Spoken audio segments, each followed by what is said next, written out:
po?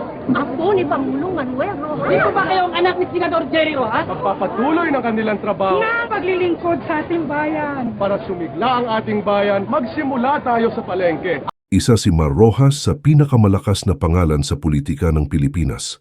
Top senator, kalihim ng gobyerno, at halos naging pangulo. Pero ngayon, tahimik na ang kanyang pangalan. Wala na siya sa gitna ng kapangyarihan, wala na sa ingay ng politika, at para sa marami, parang bigla na lang siyang nawala.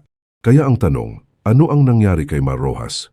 Paano napunta ang isang leader na halos abot na ang Malacanang sa isang buhay na malayo sa politika? Ito ba ay simpleng pagkatalo lang sa eleksyon? O may mas malalim na dahilan kung bakit unti-unti siyang nawala sa eksena? Dahil kung susuriin, hindi siya biglang bumagsak, unti-unti itong nangyari. Sunod-sunod na issue, pagbabago ng perception, at mga desisyong nagbago sa tingin ng publiko sa kanya.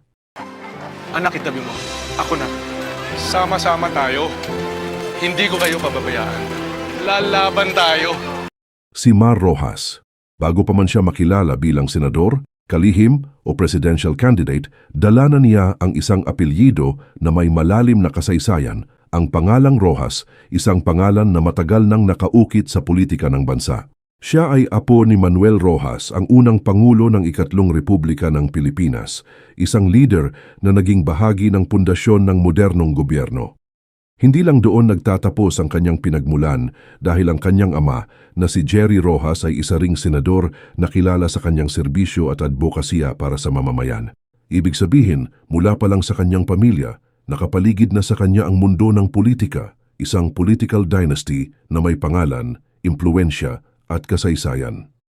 Pero hindi lang apelyido ang kanyang baon. Nag-aral siya sa Ateneo de Manila at nagtapos ng economics sa Wharton School ng University of Pennsylvania, isa sa pinaka-prestihiyosong business schools sa mundo. Pero bago tayo magpatuloy, huwag kalimutang ilike ang video na ito. Dahil napakalaking bagay na ito sa amin, maraming salamat po. Bago pa man siya pumasok sa politika, nagtrabaho muna siya bilang investment banker sa New York. Isang career na malayo sa ingay ng politika, pero puno ng oportunidad at tagumpay. Pero sa kabila nito, tila may humihila sa kanya pabalik, isang landas na parang hindi niya kayang iwasan. At sa huli, pinili niyang tahakin ang parehong daan na tinahak ng kanyang pamilya, ang mundo ng serbisyo publiko. Dito nagsimula ang kanyang pagpasok sa politika, bit-bit ang kanyang pangalan at ang inaasahan ng marami. At dito rin nagsimula ang kwento ng isang taong tila ipinanganak para sa kapangyarihan dahil simula pa lang tila nakatakda na ang kanyang landas. Matapos pumasok sa mundo ng politika, hindi nagtagal ay mabilis na umangat si Mar Rojas. Mula sa pagiging kongresista, unti-unti niyang pinatunayan ang kanyang kakayahan hanggang sa mapabilang siya sa pinakamahahalagang posisyon sa gobyerno. Naging kalihim siya ng Department of Trade and Industry kung saan nakilala siya bilang Mr. Palengke, isang leader na nakatutok sa presyo ng bilihin at kapakanan ng ordinaryong mamamayan. Una naman ninyo akong nakilala, Mr. Palengke. So dito naman talaga nakita ninyo, napaka-warm ng pagtanggap sa akin dito dahil talaga naman tinaguyod natin yung kapakanan ng mga mamimili at ng mga nanininda sa palengke. At noong 2004, lalo pang lumakas ang kanyang pangalan nang mahalal siya bilang senador na may isa sa pinakamataas na boto sa bansa sa panahong iyon. Dito mas lalo siyang nakilala bilang isang leader na may kakayahang gumawa ng pulisiya. Hindi nagtagal, bumalik siya sa gabinete, naging kalihim ng Transportation and Communications at kalaunan ay Secretary of the Interior and Local Government, isa sa pinakamakapangyarihang posisyon sa bansa. Tumakbo siya bilang Pangulo, isang hakbang na tila natural na susunod sa kanyang trajectory mula Kongreso hanggang Senado hanggang Gabinete. Sa puntong ito, nasa tuktok na siya ng kapangyarihan, kompleto ang karanasan, malakas ang suporta at kilalang pangalan. Pero sa kabila ng lahat ng ito, dito rin nagsimulang mabago ang lahat. Habang papalapit si Mar Rojas sa pinakamataas na posisyon sa bansa, hindi lang suporta ang lumalakas, kundi pati ang galit at pagdududa ng publiko. At dito nagsimulang mabasag ang kanyang imahe. Sa panahon ng Bagyong Yolanda, isang trahedya na yumanig sa buong Pilipinas, nakatuon ang mata ng lahat sa gobyerno, at isa sa mga pinakanakikitang mukha ay si Mar Rojas.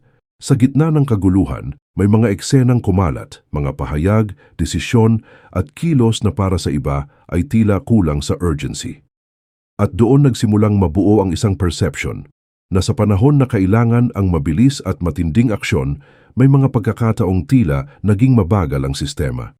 Kasunod nito, sumabog ang usapin sa MRT3, isang problemang araw-araw nararanasan ng libu-libong commuters, siksikan, sirang tren, delay, at kawalan ng katiyakan.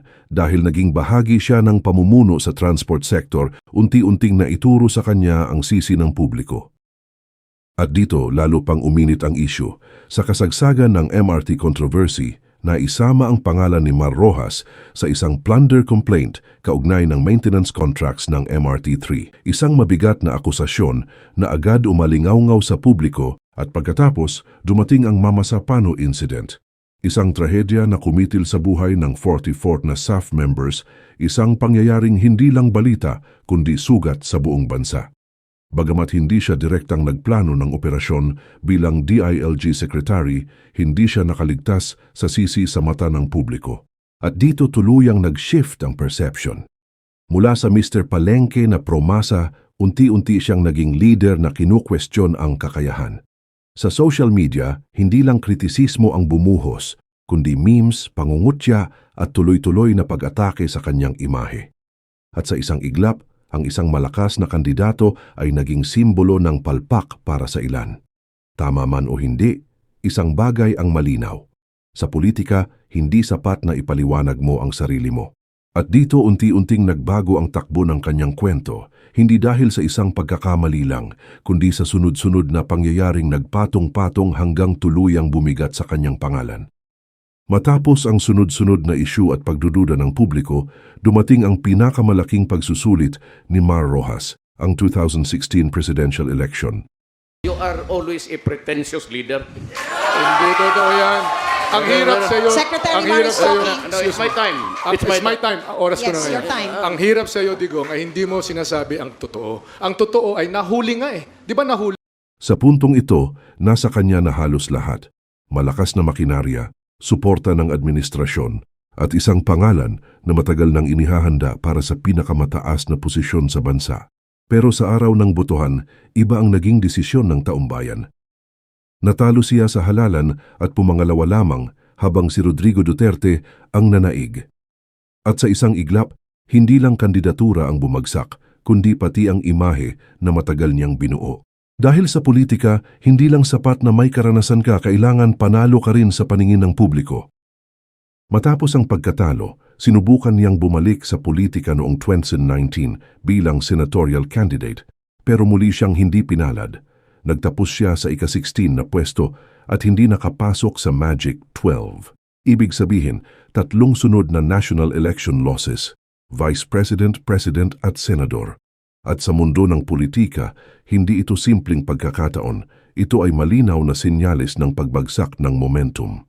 Matapos ang ingay ng politika at sunod-sunod na laban sa eleksyon, unti-unting nagbago ang takbo ng buhay ni Mar Rojas.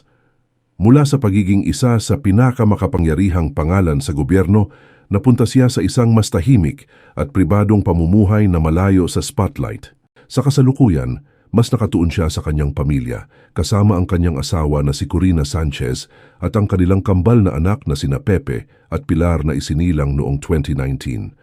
Sa halip na mga press conference at political rallies, mas nakikita na siya bilang isang hands-on na ama, present sa araw-araw na buhay ng kanyang mga anak, at mas pinipiling ilaan ang oras sa pamilya kaysa sa politika.